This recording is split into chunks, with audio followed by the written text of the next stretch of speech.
say amen like you really mean it. Amen.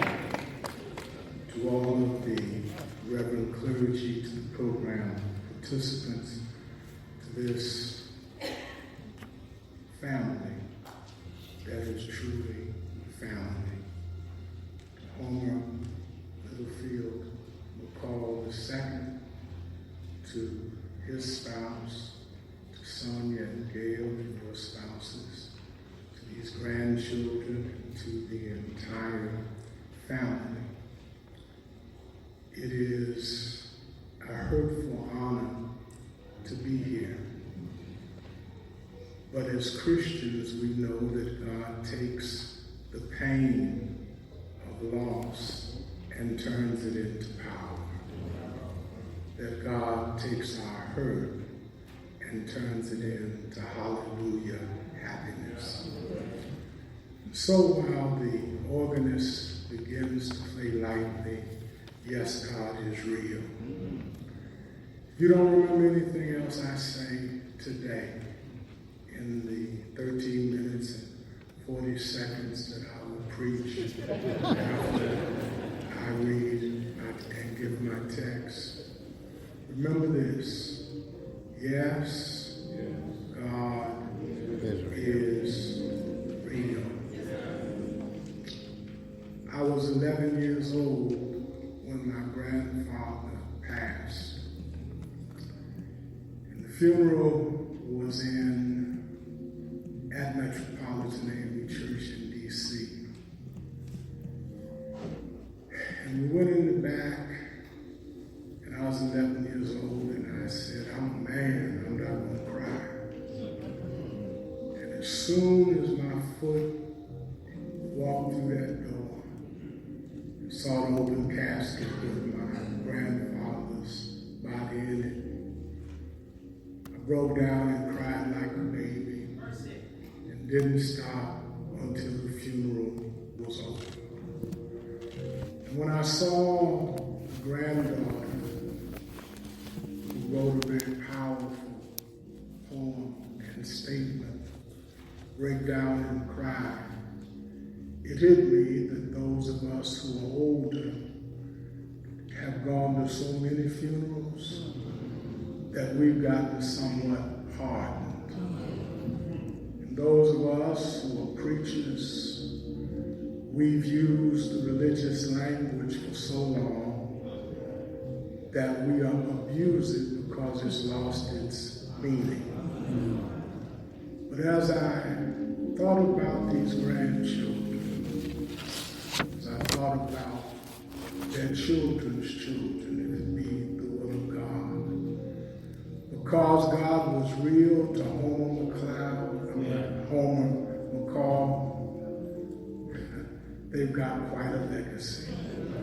So while the family remains seated and joins hands with one another, would you all please stand and join hands across the church? Because the old folk in Alabama, whether Baptist, Dr. Scruggs, or Methodist, Pentecostal, believe that the Holy Spirit moved from heart to heart and hand to hand. And tomorrow is the first day in the Advent season. And when you look at the Advent message there in Isaiah 40, it says, comfort ye, my people, saith the Lord. As a retired presiding elder reminded us that the Holy Comforter spoken about in Luke chapter 14 can make all the difference in the world. And so, Almighty and everlasting God, we come now in prayer, knowing that you are real. And because you're real, you did great things in the life of Homer McCall. We pray now, God, as we lightly squeeze the hand of the neighbor on my left and on my right, that as you healed his body from prostate cancer, as you allowed him to struggle in the midst of suffering, with a smile on his face. If there's any sickness in the body of the neighbor on my left and on my right, as I lightly squeeze their hand right now, by your stripes, Jesus, let them be healed right now. Oh God, all of us have some challenges in our lives. All of us have an appointment with death that was set long before we were born. But God, how we thank you now that as we lightly squeeze our neighbor's hand one more time, we know that no weapon formed against us shall prosper. Every tongue risen up against us shall be cast down. So now, God, we're ready to move forward in this service. Because we're ready right now as I lightly squeeze my neighbor's hand one final time.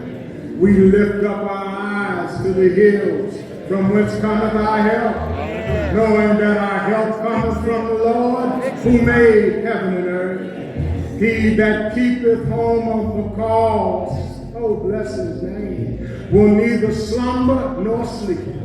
For over 70 years you protected his going out and his coming in from this time even forevermore. So God, we wipe the tears from our eyes and we came to celebrate and rejoice in your name. So now, God, we thank you. Let your Holy Spirit show up and show out. In Jesus' name we pray. And the people of God said amen. Amen. Thank God. Go on and hug 3 people before you take your seat and tell them, yes, God is real. Whoa, yes, God is, yes. God is real. He's real in my soul. My soul, yes, God is real. Oh, he and made. His love for me. His love for me. Oh, it's like you go. Yes, God. Yes, God is real. Now let's sing it one more time. Like we really mean it.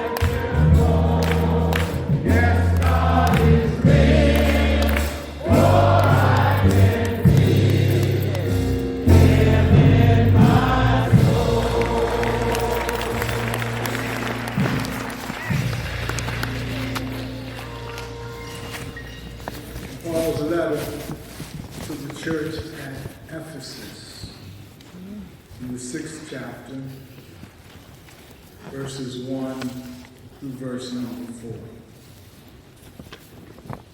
Children, obey your parents in the Lord, for this is right.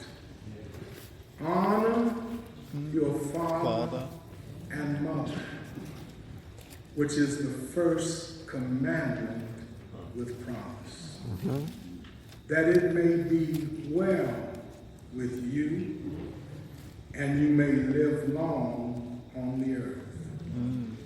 And you, fathers, do not provoke your children to wrath, but bring them up in the training and admonition of the Lord. Honor your father and mother, which is the first commandment with promise. For the next 13 minutes, 45 seconds, I want to sow this seed in the hearts of this family and those whose lives have been touched and transformed by the Reverend Dr. Homer McCall.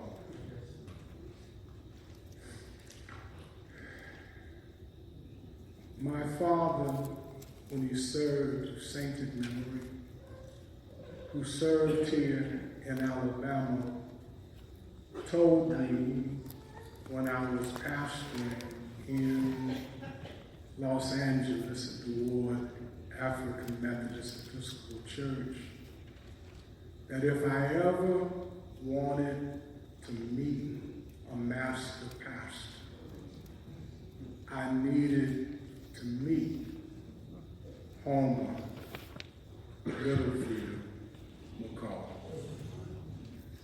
And a few years after having been in Baltimore, Dr. McCall, invited me to do a revival here. And that revival at St. John changed my life. It changed my life because it changed my philosophy of ministry. You will remember in the later 80s, early 90s, the mega church movement began to grow. And the black church became more concerned about style than they did with substance.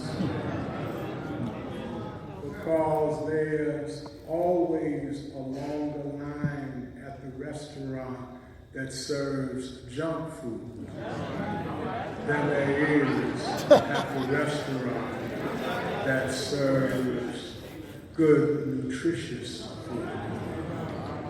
And after spending a few days with Dr. McCall and his wife, who had a sharp sense of humor,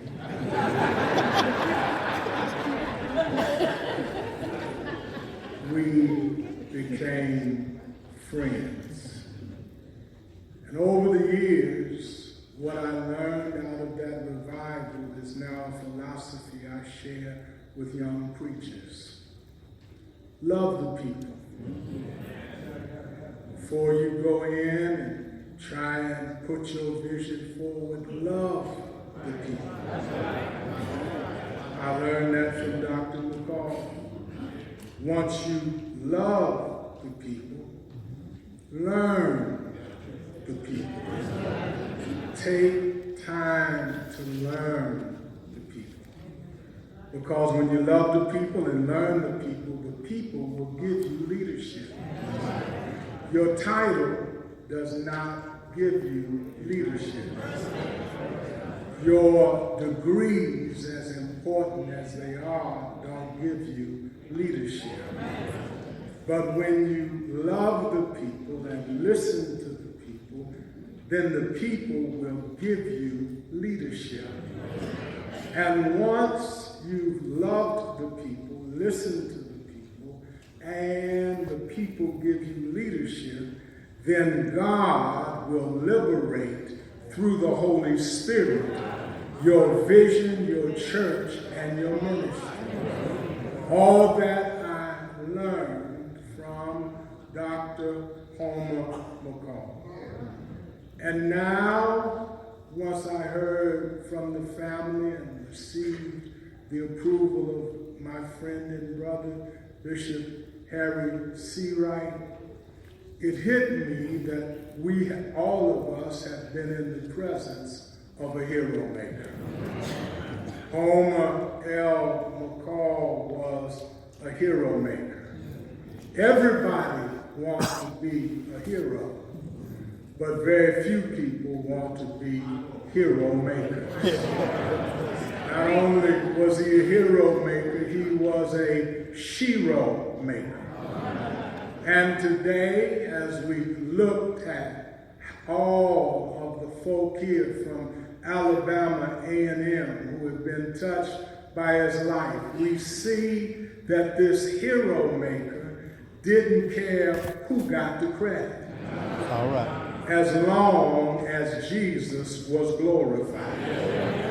A true hero maker does not have to have his or her name called all the time. They want to see God work through other people. They want to see other folk lifted up and talents made. So, in the last 9 minutes that I have left, this hero maker left us a legacy. When I began to pray before God, what would he have me say to this family, to these friends, to these faculty members, to my sister from the Nation of Islam? What God did you want me to say? And God said, your assignment is to tell all those whose lives have been touched by Reverend Dr. Homer McCall, is this: continue the legacy. What legacy should we continue? How does this family continue the legacy? It's right here in the book of Ephesians. If I had time, I'd talk to you about how, with all of the criticism of Christianity, it was Christianity that helped destroy white supremacy and slavery. It was Christianity that gave children and women the right to be respected. I didn't say churchianity, I said Christianity. When you study the life of Jesus, and clearly Dr. McCall's life was touched by Howard Thurman and by the president of Morehouse at that time, and they would tell you there's a difference between the religion about Jesus and the religion of Jesus. And Dr. McCall had the religion of Jesus. And when we look at Paul's letter to the church at Ephesus, it says, children, obey your parents in the Lord. Doesn't say just because they gave you your genetic makeup, submit to them. It says, obey your parents in the Lord. A lot of us carry wounds because we had parents, but our parents weren't in the Lord. But thanks be unto God for the McCall family and those of us that have been touched by the anointing of Jesus upon his life, because we know he had and gave us a legacy that makes all the difference in the world. Continue the legacy. Continue the legacy by obeying. Children, obey your parents in the Lord. Recognize their authority. This son, these daughters, these grandchildren, they recognize his authority. They recognize their mother's authority. The president talked about how his first appointment at 8 a.m. was prayer. He recognized his authority. All the folk from A&M recognized his authority. It was not his personality, it was the authority of Jesus Christ which came through him, because he loved people. He listened to people. The people followed him because they were drawn to the leadership because he lifted up Jesus. Doesn't the song say, if he be lifted up here? Not just the same generation. God drew young people to him. God drew intellectuals to him. God drew everybody to him because he knew how to lift Jesus. But as I get ready to close, where did this legacy come from? It came from the black church. I hold a copy in my hand.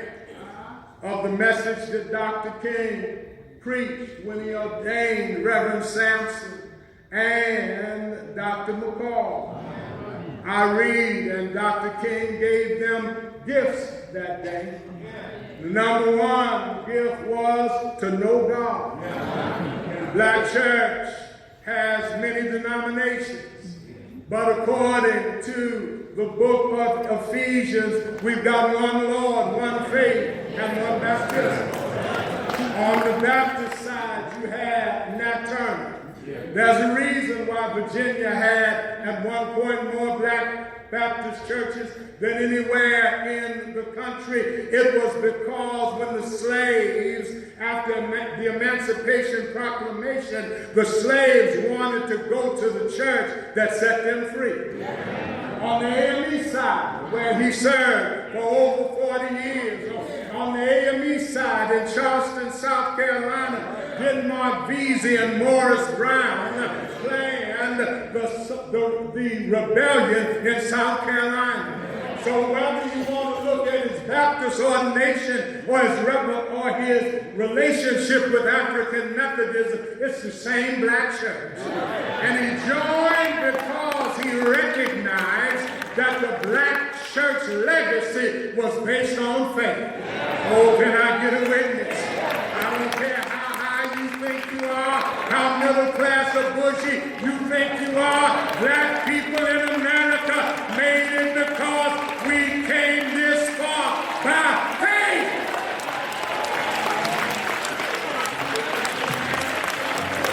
We only got about 4 minutes left and two points left. Touch your neighbor and say, we came this far by faith. By faith, one man stood and preached at one church for over 40 years. By faith, he touched students. By faith, he raised a successful family that are now raising successful families because he knew without faith you cannot please God. But I stand here today to tell you that Homer McCall, because he was faithful over a few things, now in heaven he's ruler over many. I only got 2 minutes left, but this legacy continue the legacy family of faith, but also continue the legacy of family. Oh, bless his name. If you have not seen the movie Harriet Tubman yet, don't listen to all the criticism. It's about family. And the black church was the only institution that put families back together again. After selling off our children, raping our women, castrating and beating and dehumanizing our men, because of faith, we built strong families. Look at this strong family. Strong son, strong wife, strong daughter, strong husband, strong wife, strong children. It's because of the legacy of family. And as for me and my house, I can hear Homer McCall saying, we shall serve the Lord.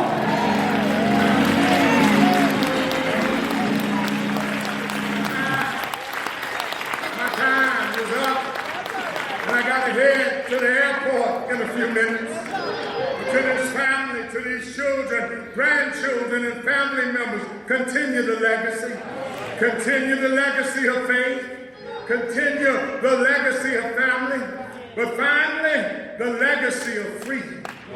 Continue the legacy of freedom. Homer McCall was a freedom fighter. There's no secret that in this 6th chapter, it not only talks about faith and family, but it also talks about putting on the whole armor of God. For we wrestle not against flesh and blood, but against principalities and power and wickedness in high places. And having done all to stand, Homer McCall stood on earth, and now he stands in heaven. So my beloved brothers and sisters, good night, good afternoon. It's time for me to leave.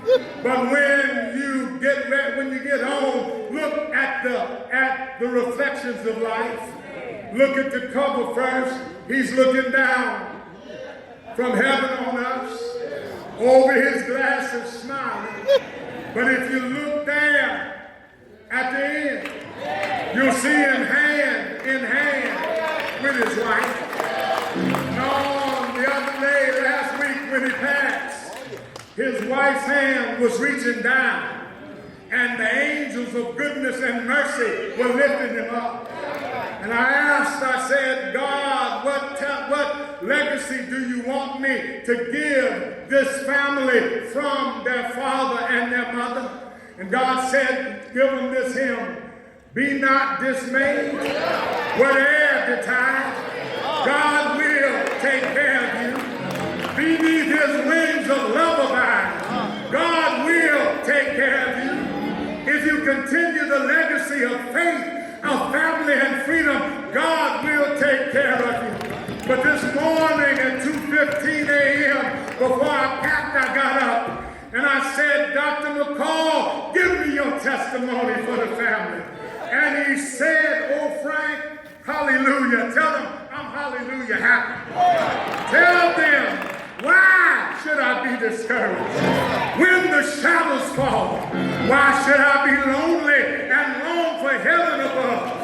On the first Sunday of December 2019, I don't have to get on my knees at a communion rail.